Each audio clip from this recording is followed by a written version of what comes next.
அப்ப விஜய் எங்க செல்வாக்கு பெற்றிருக்கிறார்? சிறுபான்மை மக்கள் மற்றும் தலித் மக்கள் மத்தியில் செல்வாக்கு பெற்றவரா இருக்கிறாரு. இன்னைக்கு ஓட்டு அதிகமா விழுந்திருக்குது அந்த பக்கத்துல. குறிப்பாக தலித் மக்கள் மத்தியில ஓட்டு. அந்த மக்கள் மத்தியில போய் அதை சொல்லியிருக்கணும். அப்ப இதெல்லாம் சொல்லிட்டு விஜய் என்ன பண்ணாரு கொரோனா காலத்துல? அத நான் பேசுனேன். விஜய் என்ன பண்ணாரு? இதுவரைக்கும் அரசியல் வருவதற்கு முன்னால் நாம் கஷ்டப்படுற நேரத்துல ஏதாவது உதவி பண்ணியிருக்கிறாரா? போராட்டம்லாம் விட்டுருங்க. கொரோனா காலத்துல யார் யாரோ உதவி பண்ணாங்க? ஒரு குஸ்கா பொட்டலம் கூட அவர் வாங்கி கொடுக்கல.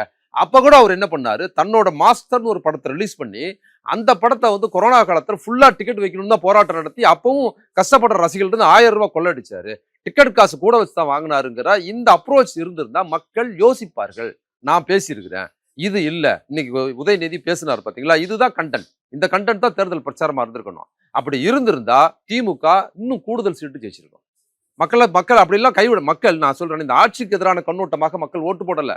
விஜய் குறித்தான சினிமா மோகம் குறித்தான அந்த பிம்பம் ஓட்டு போட வச்சிருக்கு. இல்ல இன்னொன்னு அவருக்கு ஒரு வாய்ப்பு கொடுப்போமே நினைக்கிறேன். அதுதாங்க. அதை நீங்க உள்ள வந்து பேசணும். அந்த வாய்ப்பு வந்து அவர்களுக்கே எதிரானதுங்கிறத நம்ம சொல்ல வைக்கணும். அது திமுகவுக்கு எதிரானது மட்டும் இல்ல. ஓட்டு போட்ட மக்களுக்கு அவரால் எப்படிங்க செய்ய முடியும்?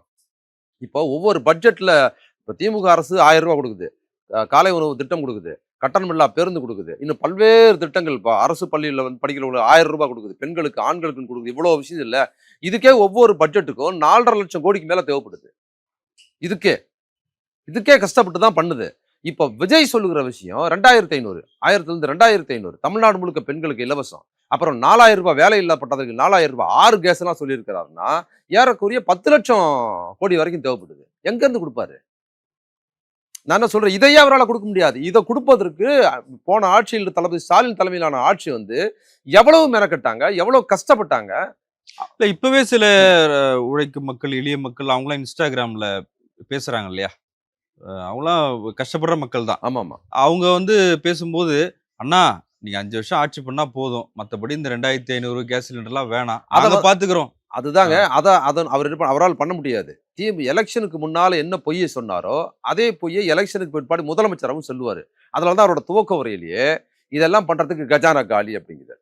கஜானா காலிங்கிறத முதலமைச்சரே சொல்லிட்டாரு. முதலமைச்சர் தளபதி ஸ்டாலினே இவ்வளவு கடன் விவரத்துல இருந்து நாங்க குறைச்சிருக்கிறோம். இன்னைக்கு கடன் லிஸ்ட் இவ்வளவு இருக்குது. அப்ப இவ்வளவுல இருந்து கொண்டு வந்து நாங்க இந்தியாவிலேயே டாப் லெவல்ல பொருளாதாரத்தை வளர்ந்த மாநிலமா மாத்திருக்கிறோம். ஆனா இவ்வளவு கடன் இருக்குதுன்னு ஒரு கடன் லிஸ்ட சொல்றாரு. இவரு என்ன பண்றாரு? அதிமுக ஆட்சியில் இந்த கடனையும் சேர்த்து என்ன பண்றாரு? கஜானா காலிங்கிறார். எப்பா கஜானா காலி தான் பிரச்சாரம் முதல்ல அதான சொல்லிக்கிட்டு இருக்கேன். அப்ப இப்ப வந்து சொல்றாரு இதுக்கு தயார் பண்ணுவார். அதை தான் நான் சொல்றேன். அரசியல் படுத்தப்படாத மக்கள் விஜய் சொன்னதை எலெக்ஷனுக்கு முன்னால் எப்படி நம்பினாங்களோ எலெக்ஷனுக்கு அப்புறம் நம்புறதுக்கு வாய்ப்பு இருக்கு. இல்ல அப்ப அரசியல் படுத்தப்படாத மக்கள் அப்படின்னா மக்களை குறை சொல்லலாமா? அதுவும் திராவிட இயக்கத்தின் தவறு தானே? ஆமா தவறுதான். நம்ம மக்களை அதை தான் சொல்றேன். தேர்தல் பிரச்சாரத்துல கூட நெருக்கி போய் மக்கள்கிட்ட பேசணும். ஒரு அலட்சியம் கண்ணோட்டம் வந்தது.